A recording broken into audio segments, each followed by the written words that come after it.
चलिए, आज भारत की कामकाजी महिलाओं की असलियत को समझते हैं। ये उतना सीधा नहीं है जितना लगता है। हाल के सालों में भारतीय महिलाएं बड़ी संख्या में नौकरी कर रही हैं, पर कहानी में एक ट्विस्ट है। मतलब पेड जॉब्स के साथ साथ घर का बिना सैलरी वाला काम भी बढ़ गया है। इसी को कहते हैं दोहरा बोझ। ये आंकड़े देखिए, नेशनल सैंपल सर्वे के हिसाब से मर्दों और औरतों के घरेलू काम में बहुत बड़ा फासला है, 2.5 गुना।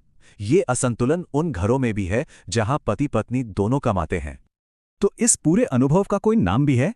बिल्कुल, सोशियोलॉजिस्ट ने इसके लिए एक खास टर्म दिया है। इसे कहते हैं द सेकंड शिफ्ट, मतलब वो काम जो ऑफिस के बाद शुरू होता है। होस्टचाइल्ड की रिसर्च बताती है कि ये सेकंड शिफ्ट सीधे तनाव, थकान और आपसी झगड़ों की वजह बनती है। इसमें सब कुछ शामिल है, खाना बनाना, सफाई, बच्चों और बुजुर्गों की देखभाल, पूरा घर मैनेज करना। लेकिन बात सिर्फ इन कामों की नहीं है। एक और तरह का काम है जो अक्सर दिखाई ही नहीं देता। इसे कहते हैं इनविजिबल लेबर या अदृश्य श्रम, यानी सब कुछ मैनेज करने का मेंटल और इमोशनल लोड। सोचिए, खाने का मेन्यू, डॉक्टर के अपॉइंटमेंट्स, बच्चों के स्कूल का काम, ये सारा मेंटल लोड भी इसी में आता है। तो इस लगातार चल रहे मेंटल लोड की छिपी हुई कीमत क्या है?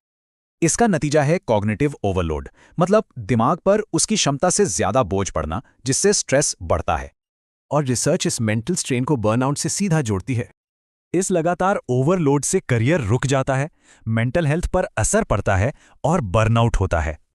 एक सर्वे में 92% माओं ने माना कि उन्हें समाज से कोई सपोर्ट महसूस नहीं होता। लेकिन सवाल यह है कि नौकरी में महिलाओं की तरक्की के बावजूद ये असमान बोझ क्यों बना हुआ है? इसकी जड़ें हमारे समाज में बहुत गहरी हैं, जैसे कि प्राइवेट पेट्रियार्की और जेंडर रोल्स जो बचपन से सिखाए जाते हैं।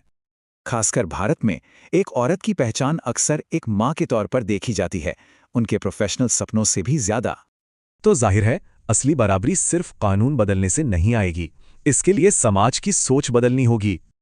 तो क्या सच्ची बराबरी तब तक मुमकिन है जब तक ये सेकंड शिफ्ट की जिम्मेदारी सब मिलकर ना उठाएं?